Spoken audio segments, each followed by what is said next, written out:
Choisis la vie.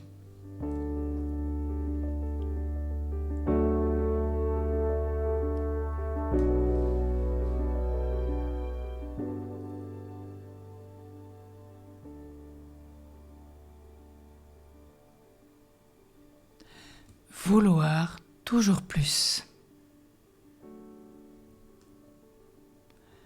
Tu voudrais posséder toujours davantage et tu te rends malheureux. Tu voudrais plus de reconnaissance, plus d'amour ou de richesse et tu es frustré parce que tu penses que les autres sont mieux pourvus que toi. Il t'arrive même de regretter d'avoir eu un élan de générosité parce que cela va te priver de quelque chose. Tu es très exigeant envers toi, mais aussi envers les autres.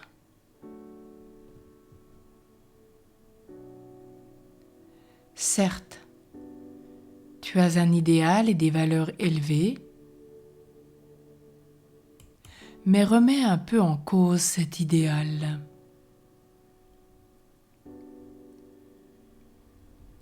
Sans doute est-ce admirable d'avoir un but, un objectif. Mais est-ce légitime d'être éternellement insatisfait et de te durcir face à ces contrariétés?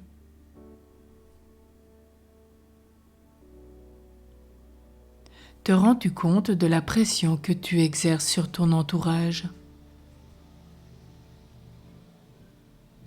Comme tu es tout le temps insatisfait, tu ne prends pas le temps de te réjouir des événements heureux de ta vie.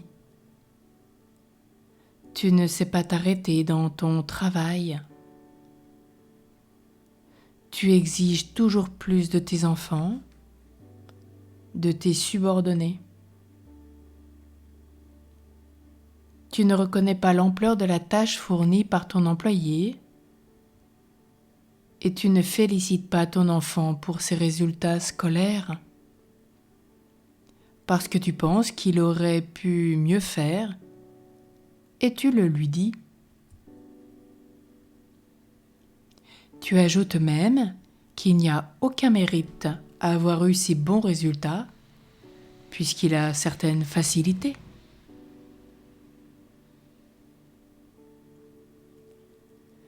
Souviens-toi que tes parents ont été très exigeants avec toi quand tu étais petit et prends conscience que tu reproduis cette attitude avec tes enfants alors que tu en as souffert.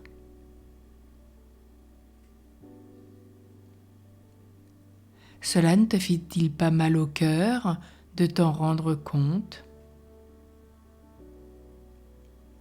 Peux-tu te contenter de ce qui est, même si c'est imparfait, et penser à valoriser les progrès de tes enfants et de ton entourage, valoriser leurs talents et leurs qualités.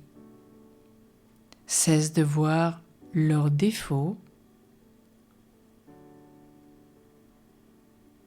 Oui, tu peux avoir un idéal, un but, et en même temps accueillir les insatisfactions quotidiennes en t'en servant comme d'un marchepied, d'une aide pour monter une à une les marches de ta progression personnelle.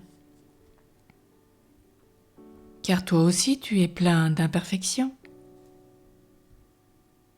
Et tu n'as pas à te les reprocher sans cesse. Si tu les reconnais en toi, tu seras plus compréhensif vis-à-vis de celles des autres. Tu peux devenir le témoin de l'amour de Dieu dans les petits faits insignifiants de ta vie, en étant dans la louange, même pour ce qui est imparfait. La louange est le sommet de la prière. Louer Dieu pour ce qu'il est, c'est s'oublier soi-même, c'est faire confiance en Dieu, c'est s'abandonner en lui totalement, c'est ne regarder que lui. C'est la prière la plus libérante. Puis l'action de grâce continuelle. Plus nous rendons grâce, plus nous attirons les grâces. Plus nous rendons grâce, plus nous nous émerveillons de ce qui se vit en nous, autour de nous, chez tous nos frères et sœurs, autour de nous et à travers la création.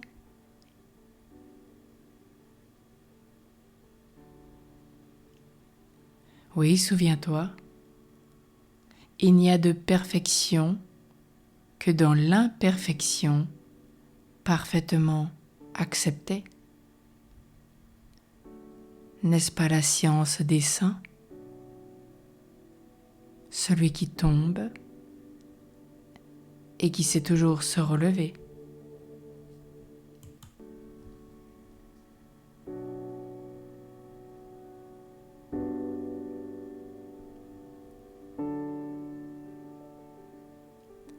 Alors cesse tes exigences, fais confiance en Dieu, abandonne-toi à lui, lui te montrera tes talents et te montrera tous les talents de tes frères et sœurs et te montrera même qu'à chaque chute, il y a toujours la source du relèvement. Oui, souviens-toi, il n'y a de perfection que dans l'imperfection parfaitement acceptée. Suis tes frères et sœurs, les saints.